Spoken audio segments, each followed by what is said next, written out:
Deebo gets on. Brock gets on. Yeah, to me, it's not weird that Nick's not on because he was a captain last year. He hasn't been around. Like, I think it's pretty fair. He's a pretty established captain. If he's there, he's in. I think one thing's pretty telling, though, is Jimmy Garoppolo showed up and was a consistent captain for years. Then the thing happened last year, and they named a new starter, and Jimmy wasn't technically on the team. Obviously, he wouldn't have been named a captain as the backup, but Trey Lance was not a captain. And then this year, Brock Purdy is a captain. So I think that's more of a reflection of Brock and the way that internally they view him, their star players. Remember, Deebo wasn't a captain last year, and part of it was right. holding out and a little out of shape, and didn't act like a captain. Yeah, so I think it's pretty telling that Brock. And listen, anyone that's followed this team knows how much these guys like him. If your quarterback is not a captain, honestly, guy, I think it's a massive red flag. I think I've heard Russillo go on this rant. Like, if you just look at the league for like 20 years, 90% of teams have their quarterback captain, even the rookies, right? Kyler Murray's injured. They don't even like him. He's a captain. If your rookie quarterback isn't a captain on a good team, that alone you can kind of understand. Like, I don't know if he was last year, but Kenny Pickett was named a captain this year, and the Steelers only have one offensive captain. They have one offensive captain, two defensive captains, Cam Hayward and TJ Watt, and then a special teams captain. So they have four guys.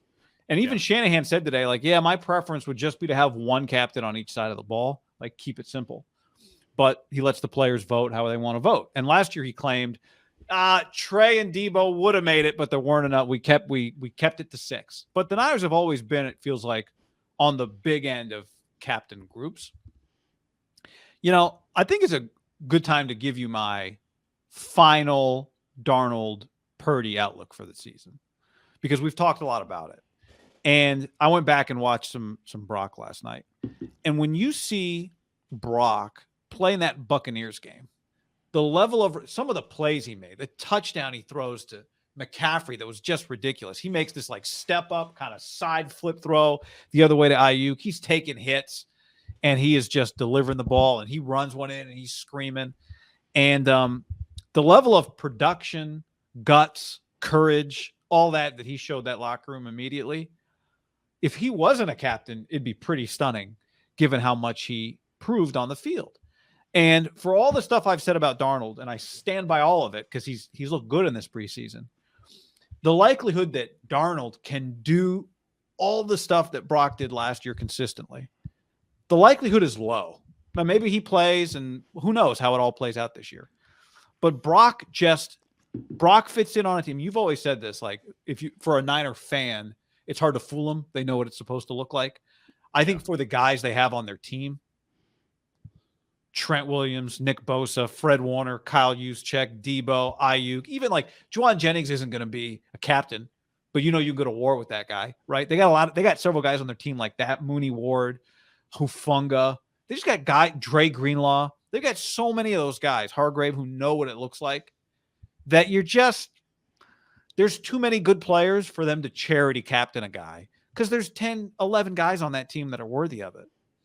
And the fact that Brock on this particular team proved that he was worthy of it that fast says a lot about him. And the reality is, John, it was going to be really hard for Trey to get that captaincy without playing.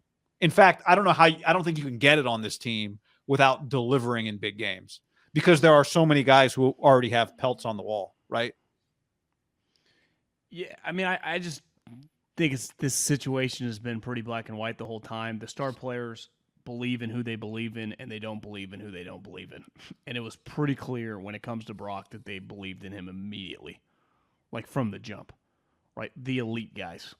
And that's what matters. And then everything follows suit there. Then your role players, kind of ingratiate themselves behind them. But they've liked this guy from the jump. The coach believes in him. The players believe in him. He's got to do it again.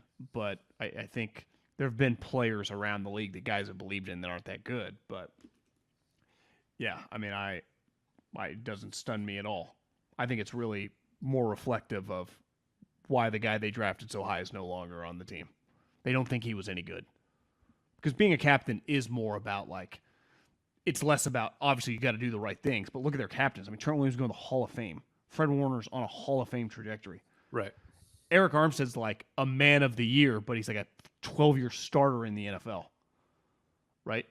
So, I mean, Purdy, the most unproven of the group. Deebo's, viewed as just an elite player. He's just one of the best players in the league. That if you look at the 49ers had, Jimmy showed up, captain every year. They tried to boot him. Trey Lance, not viewed as a captain.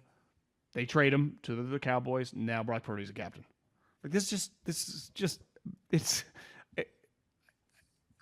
sucks that it keeps coming up, and I understand why it does.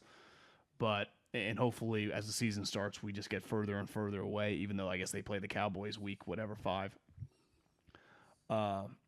McCaffrey's not a captain. No, McCaffrey is a captain. I think I only listed 5. Oh, wait. Yeah. Oh, no. He's not a captain. You're right. I did list not a 6. captain. Yeah, okay. Yeah. Trent, Fred, Kittle, Purdy, Samuel, Eric Armstead. Is there a chance he fudged the books to make Purdy the captain and leave McCaffrey off and told him? Christian, take one for the team. Another running back gets screwed. Yeah, all those guys have been on the team longer than McCaffrey, right? They really do have enough room for a lot of guys. If he was going to fudge it, it wouldn't have been last year. It would have been this year for McCaffrey. I think it also says a lot about, we don't talk about this a ton because, like you said, it's taken care of itself. But that Deebo Samuel got paid, and I don't know if you saw any of his interview. I came across my YouTube feed. What's it called? Like not Get Up. K Adams show, Wake Up Adams or whatever it's called. Deebo does a weekly FaceTime with her now for the season, and seriously, yeah. And yesterday was the first one, and I sent it to Use Check, and I said, "Makes you think," But he was the reverence that he talks about Shanahan with, not just, she asked him about the contract last year, the shirtless pictures. He talked about Kyle's a genius with the offense, right? That has worked out as well as it could possibly work out when you sign a guy that you have questions about his work ethic. Now, part of it is like, you got to keep it going. But I think Deebo, in some ways, almost doesn't get enough credit for the kind of the 180 of how his franchise views him off the field.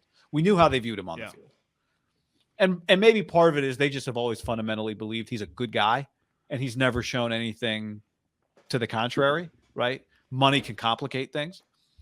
But, I think it's almost a little underrated how, and the captain thing today is an example of that for him.